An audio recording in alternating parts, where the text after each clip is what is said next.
এই গরমে গাছে নতুন এঁচড় হয়েছে, তাই মনে হলো আপনাদের সঙ্গে একটা এঁচড়ের ইউনিক রেসিপি শেয়ার করি। আপনারা তো এর আগে এঁচড়ের অনেক রেসিপি করে খেয়েছেন, কিন্তু এইভাবে এঁচড়ের কোপ্তা করে খেয়ে দেখবেন, তাহলে এঁচড়ের অন্যান্য সব রেসিপি আপনারা ভুলে যাবেন। খেতে খুব ভালো লাগছে, মুখে দিলে একদম মোমের মতো গলে যাচ্ছে। নমস্কার বন্ধুরা, ফুলকলির রান্নাবান্না চ্যানেলে আপনাদের সবাইকে স্বাগত জানাই। আজকে আমি এসেছি দেখুন কাঁঠাল গাছের নিচে, এখান থেকে এঁচড় নেব। এঁচড় নিয়ে আপনাদেরকে এঁচড় কোপ্তা করে দেখাবো। আপনারা ভিডিওটা শুরু থেকে শেষ পর্যন্ত দেখতে থাকুন। দেখুন বন্ধুরা, এই গাছে কত এঁচড় হয়েছে, আশেপাশের গাছগুলোতে কত এঁচড় হয়েছে। এখান থেকে একটা এঁচড় নেবো আমি এখন। এটাই নিচ্ছি, এই বড়টাই নিচ্ছি। এখানে আমরা শুধু কোষগুলো বেছে বেছে নেব। ধরো তো দি, দেখো কত আঠা। জামা কাপড়ে মাখলে আর ছাড়তে যাবে না, বলেন না ফ্রিতে কাছেলের আঠা লাগলে পরে ছাড়ে না। দাদা তুমি এই গানটা, তুমি তো মেলা গান জানো।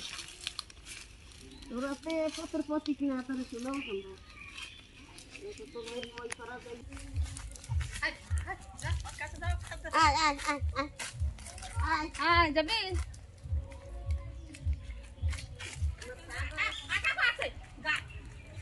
না না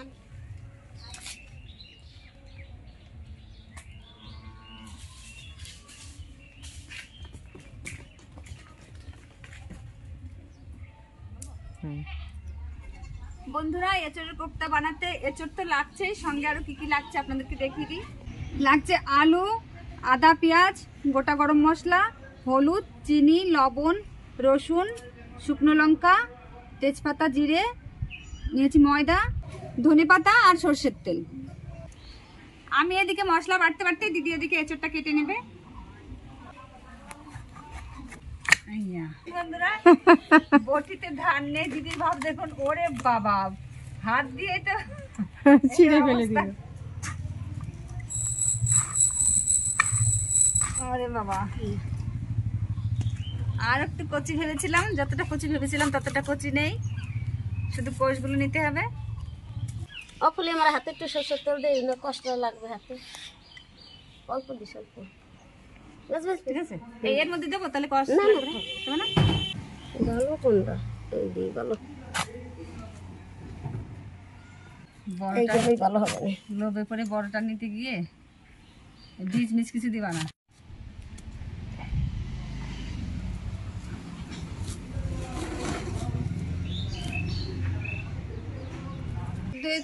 চটকে বড় হবে তো।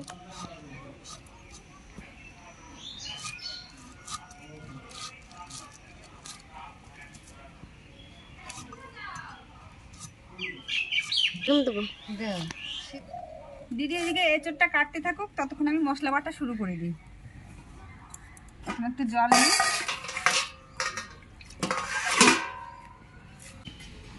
প্রথমে জিরেটা বেটে নেব, তেজপাতাটা রাখি গরম মশলার ভিতরে।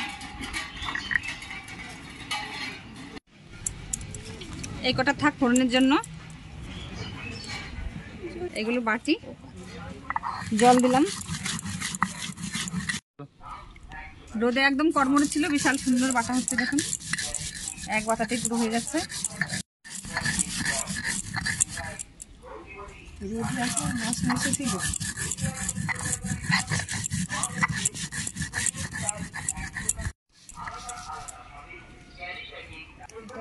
শিল্পটাতে হবে।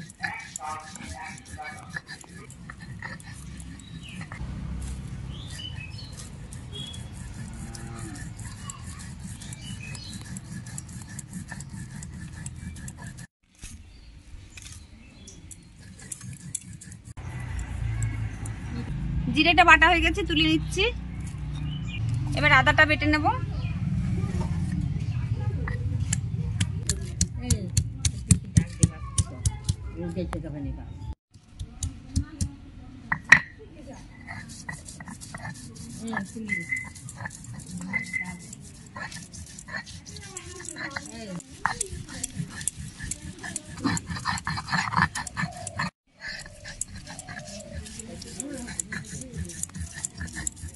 আদাটা বাটা হয়ে গেছে, আদাটা তুলে নিচ্ছি।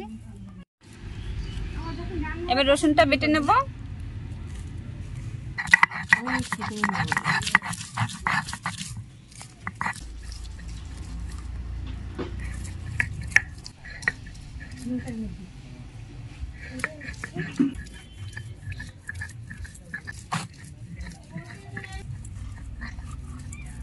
রসুন বাটা হয়ে গেছে, রসুন বাটা তুলে নেব।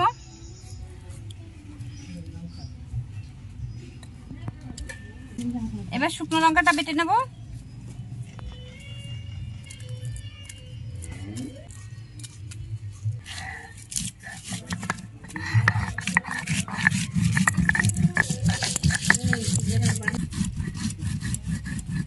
লঙ্কা বাটা হয়ে গেছে, তুলে নিচ্ছি লঙ্কা বাটা।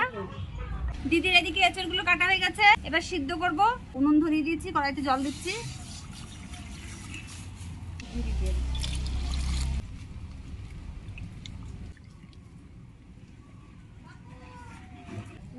সরিয়ে নিয়ে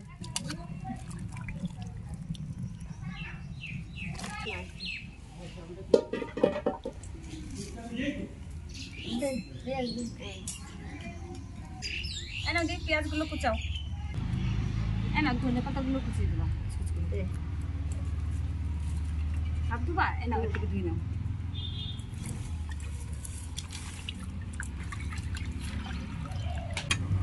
আমি এদিকে এঁচড়গুলো সিদ্ধ করে নিচ্ছি, ওইদিকে দিদি ধনে পাতা আর পেঁয়াজগুলো কুচিয়ে দিচ্ছে আমাকে।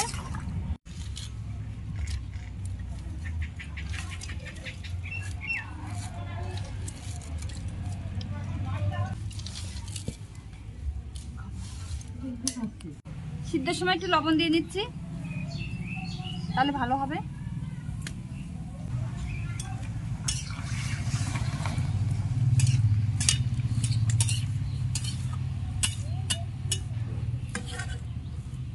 ঢাকা দিয়ে দেবো।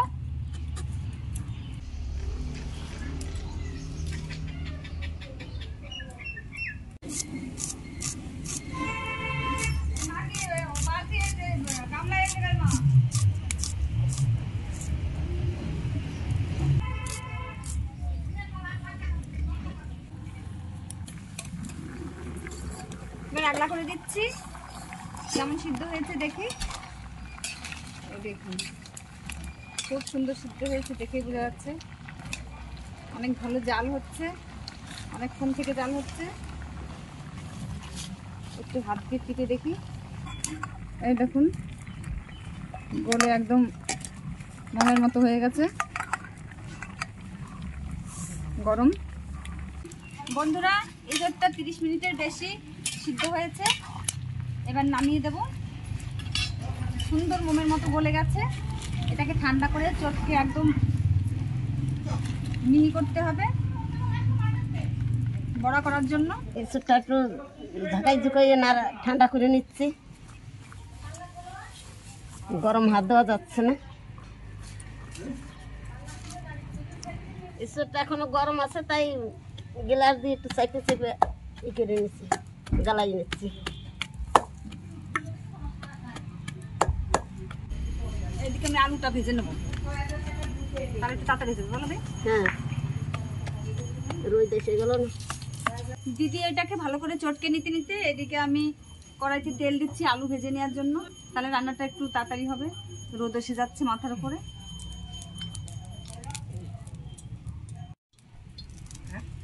এখন এদিকে দিচ্ছি আবার এঁচড়ের বড়া করার জন্য, কোপ্তার বড়া করার জন্য আবার তেল দিতে হবে বেশি করে। তেল গরম হয়ে গেছে, এবার আলু দিচ্ছি ভেজে নেওয়ার জন্য।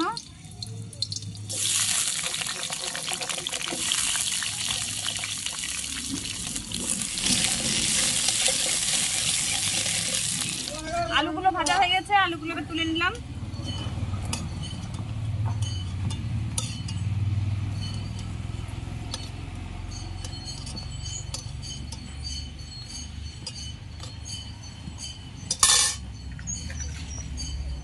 দেখুন এদিকে এঁচড়টা দিদি চটকাতে চটকাতে মিহি করে ফেলেছে, সেদ্ধ এঁচড়টা।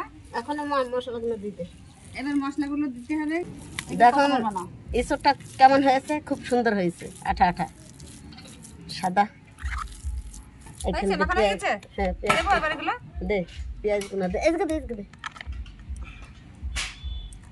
একটু লবণ দে, লবণ দে, পেঁয়াজ দিয়ে কিনে পেঁয়াজ কুচানো দিলাম।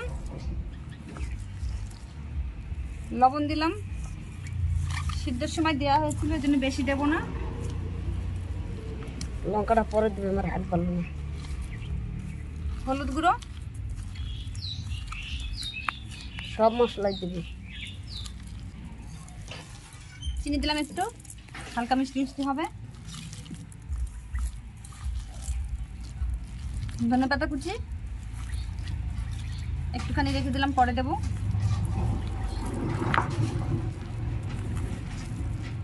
দিলাম রসুন বাটা, আদা জিরে একসঙ্গে রাখা হয়েছে, এখান থেকে অর্ধেকটা দিয়ে দেবো।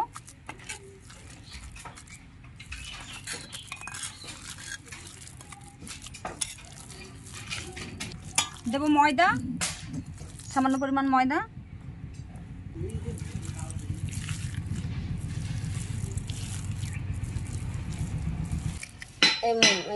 ইঁচড়টা খুব ভালো করে মেখে নেবো, সব মশলা টশলা দিয়ে, সব কিছু দিয়ে খুব সুন্দর হবে।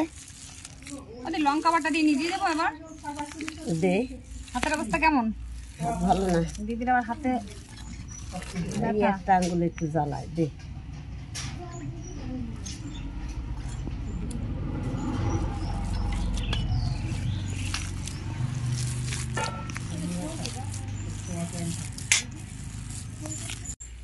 ওই তো এবার বড় করার মতো এঁচড়টা তৈরি হয়ে গেছে, দেখুন একদম সুন্দর মাখানো হয়ে গেছে। এবার কড়াইটা আবার উনুনে দিই। কড়াইটা নামিয়ে রেখেছিলাম, কারণ উনুনটা জ্বলছে, কড়াইটা পুড়ে যেত না হলে।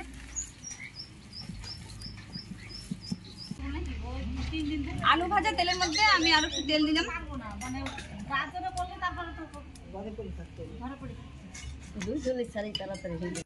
তেল গরম হতে হতে এই কোপ্তার এই বড়ার সাইজগুলো সেট করে নিয়ে রাখবো সবকটা, তারপরে একে একে ভেজে নেবো। দেখুন বন্ধুরা কি করে বানাচ্ছি আমি, এইভাবে সাইজ করছি। দেখুন বন্ধুরা, এতটা নিয়েছি। প্রথমে গোল করব, তারপর চ্যাপটা করে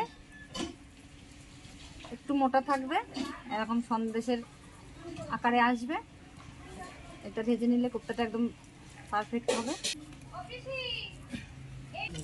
দেখুন এতগুলো বানিয়েছি আমি আর দিদি মিলে, আর দুটো তিনটে হবে। দিদি ওইদিকে বানাক, আমি এদিকে ছাড়তে থাকি। তেল গরম হয়ে গেছে এদিকে।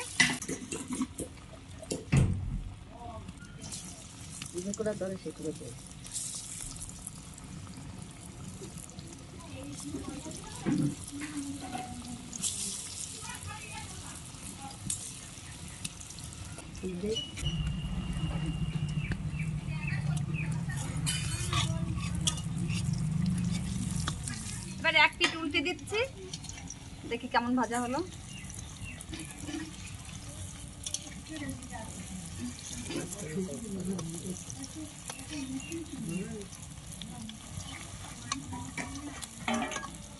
কোপ্তাগুলো এবার আমি এপিট উপিট বাদামি করে ভেজে নিয়েছি, তুলে নিচ্ছি একে একে। এটা অল্প আছে ভাজতে হবে, খুব বেশি জোরে আছে ভাজবেন না, তাহলে ভেতরটা নরম থেকে যাবে, উপরটা শক্ত থাকবে, ভেতরটা কাঁচা থাকবে।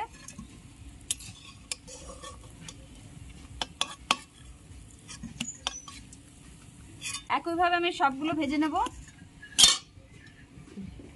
একইভাবে আমি সবগুলো বড়া ভেজে নিয়েছি, তুলে নিচ্ছি একে একে।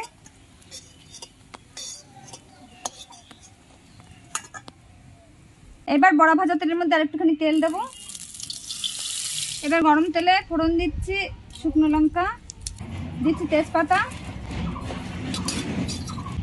দিচ্ছি জিরে,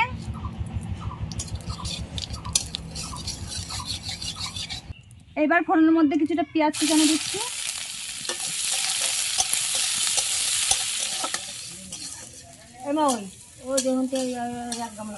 এবার একে একে সব মশলা দিয়ে দেবো।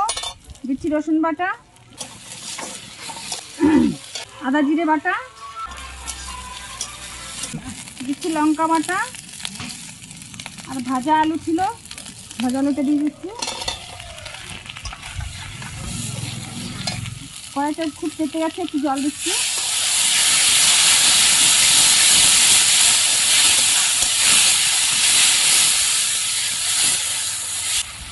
এবার দেবো হলুদ গুঁড়ো,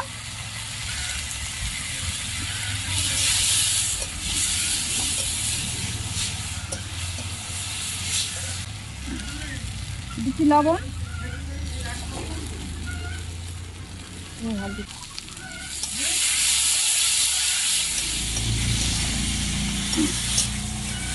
এবার মশলা আর আলু খুব ভালোভাবে কষানো হয়ে গেছে। এবার জল দিচ্ছি।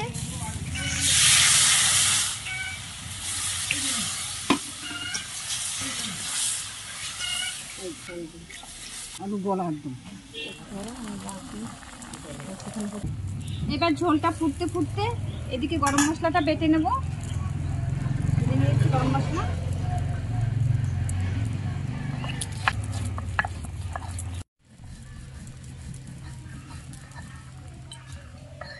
গরম মশলাটা বাটা হয়ে গেছে, এবার তুলে নিচ্ছি এই বাটিতে, মাটির বাটিতে।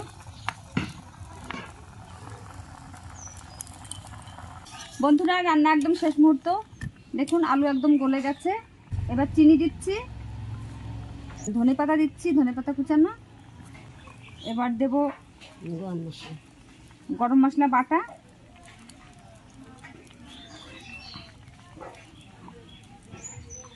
কোপ্তা বলিস।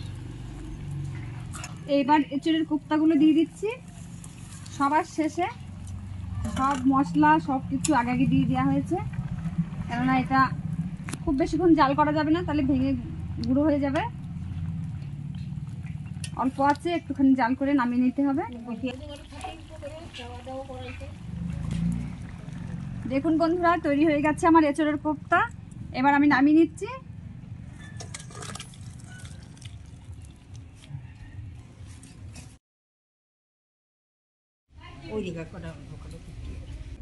বন্ধুরা, আমি এখন এঁচড়ের কোপ্তাটা ভাত দিয়ে খেয়ে দেখবো কেমন লাগে, তারপরে আপনাদেরকে জানাবো। এঁচড়ের কোপ্তাটা নিচ্ছি।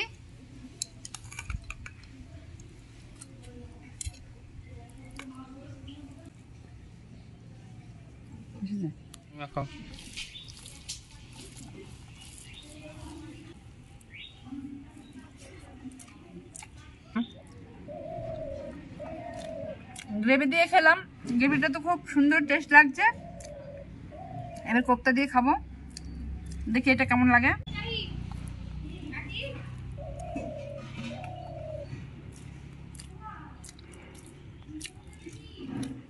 অসাধারণ, আপনারা বাড়িতে অবশ্যই বানিয়ে খাবেন।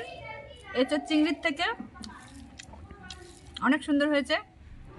আমরা যে সাধারণ এঁচড়ের তরকারি কিংবা এঁচড় চিংড়ি রান্না করি, তার থেকে অনেক ভালো লাগছে খেতে।